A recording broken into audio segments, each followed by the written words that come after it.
Hello everyone. तो इस video lecture में हम पढ़ेंगे लोगैरिथमिक टेस्ट। लोगैरिथमिक टेस्ट की स्टेटमेंट क्या है? If the series summation a n is a positive term series such that limit n tends to infinity n into log of a n divide by a n plus one equals to L. अगर आपके पास a n कोई series है positive terms की, और कैसी series है कि ये वाली जो सीक्वेंस अगर आप बनाओगे तो इस सीक्वेंस की लिमिट क्या आएगी? एल आएगी। ठीक है, तो हमारी जो सीरीज़ है वो कन्वर्ज करेगी कब? जब एल एक से बड़ा होगा, और डाइवर्ज करेगी कब? जब एल एक से छोटा होगा। और अगर एल की वैल्यू वन होगी तो ये वाला टेस्ट क्या हो जाएगा? फेल हो जाएगा। तो पहले केस वन करेंगे।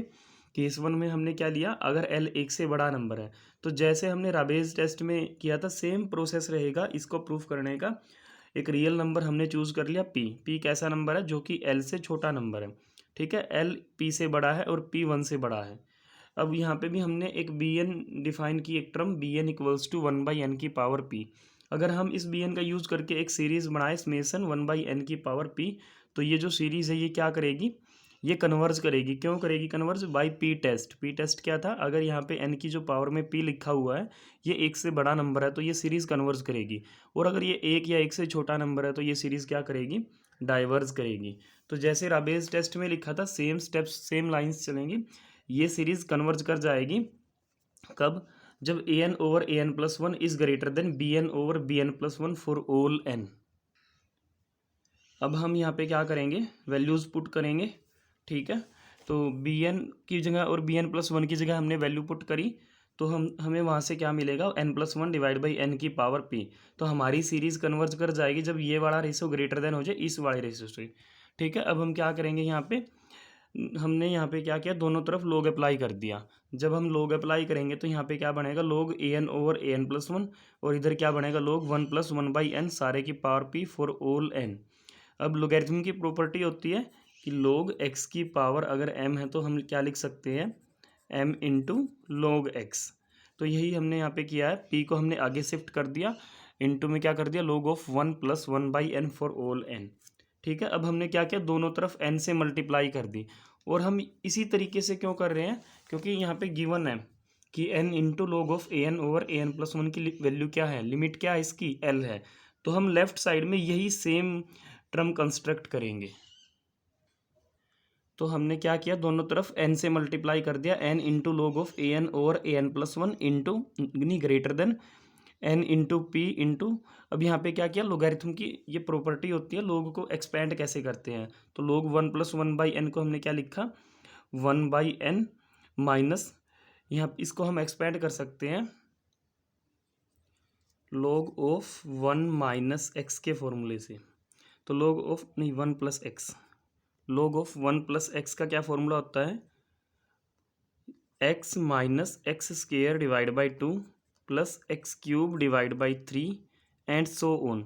अब यहाँ पे हमारे पास क्या? Log of one plus one by n. तो हम लिखेंगे one by n minus one by, नीचे टू पहले से ही है, और साथ में क्या लिखेंगे? N square plus one by three पहले से ही है, और क्या लिखेंगे? N cube and so on. तो हमने लॉग वन प्लस एक्स के फॉर्मूले से इसको क्या कर दिया? एक्सपैंड कर दिया। इसके बाद हमने क्या किया? जो बाहर n लिखा हुआ था उसको हमने अंदर मल्टीप्लाई कर दिया। जब हम उसको अंदर मल्टीप्लाई करेंगे तो डिनोमिनेटर में से एक एक n की पावर क्या हो जाएगी? कैंसल आउट हो जाएगी।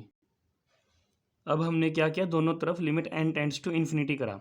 तो जब हम limit n tends to infinity करेंगे तो लेफ्ट साइड में तो हमने लिख दिया limit n tends to infinity, पर जब हम राइट साइड में limit n tends to infinity करेंगे तो अंदर की हर टर्म जीरो को जाएगी जब हम n को इन्फिनिटी टेंड कराएंगे, सिवाय वन के, क्योंकि वन n पे डिपेंड नहीं करता। तो राइट साइड में क्या बचेगा? p इंटू वन बचेगा। ठीक है, और इसको स्टेटमेंट में ही क्या दे रखा है? इसकी वैल्यू दे रखी है l। तो l की वैल्यू किससे बड़ी होगी? p से, जो कि ट्रू है। ठीक है, और p किससे बड़ा है? वन से बड़ा है। तो हम बोल सकते हैं हमारी सीरीज समेशन ए एन क्या कहेगी? कन्वर्ज करेगी कब? जब l ग्रेटर देन वन है। सेम स्टेप से हम करेंगे केस टू। जैसे हमने इसमें केस वन में किया है वैसे ही हम केस टू करेंगे। अगर l एक से छोटा नंबर है, अगर l एक से छोटा नंबर है तो हमने एक रियल नंबर चूज़ कर लिया p, जो कि l से बड़ा है और एक से छोटा नंबर है। तो यहाँ पे भी हमने बी एन डिफाइन किया, वही वन बाई एन की पावर p। फिर ये क्या करेगी? डाइवर्ज करेगी किससे? p टेस्ट से। और ये सीरीज़ हमारी समेशन ए एन क्या कर जाएगी? डाइवर्ज कर जाएगी कब? जब ये रेशो इस रेशो से क्या हो जाएगा? छोटा हो जाएगा। तो हम इसको सोल्व करेंगे और लास्ट में दिखाएंगे कि लेफ्ट साइड राइट साइड से क्या हो रही है, छोटी हो रही है। ठीक है, तो सभी एन के लिए तो हम बोल सकेंगे कि ए एन क्या हो जाएगी, डाइवर्जेंट सीरीज हो जाएगी। तो जैसे हमने केस 1 में किया सेम आप केस 2 में करोगे और कुछ भी चेंज नहीं होएगा, बस लेस देन का सिंबल आएगा ग्रेटर देन की जगह, और लास्ट में क्या मिलेगा आपको, लेफ्ट साइड में एल मिलेगा और यहाँ पे क्या मिलेगा, पी। तो L is less than p जो कि ट्रू है, तो हम बोल सकते हैं hence the series summation a n is divergent. ये सीरीज क्या करेगी, डाइवर्ज करेगी कब, जब एल एक से छोटा नंबर है। ठीक है, और ये वाला टेस्ट भी क्या हो जाएगा, फेल हो जाएगा कब, जब एल की वैल्यू 1 होगी। और एक इम्पोर्टेंट बात, ये वाला रिजल्ट हम कब लगाएंगे, अगर हमारा रेशो टेस्ट फेल हो गया है और उसके अंदर एक्सपोनेंशियल की टर्म आपको देखने को मिलती है। ठीक है ना, तो उस केस में हम लोगैरिथमिक टेस्ट लगाएंगे, नहीं तो हम राबेज टेस्ट लगाएंगे अगर हमारा रेशो टेस्ट फेल होता है तो।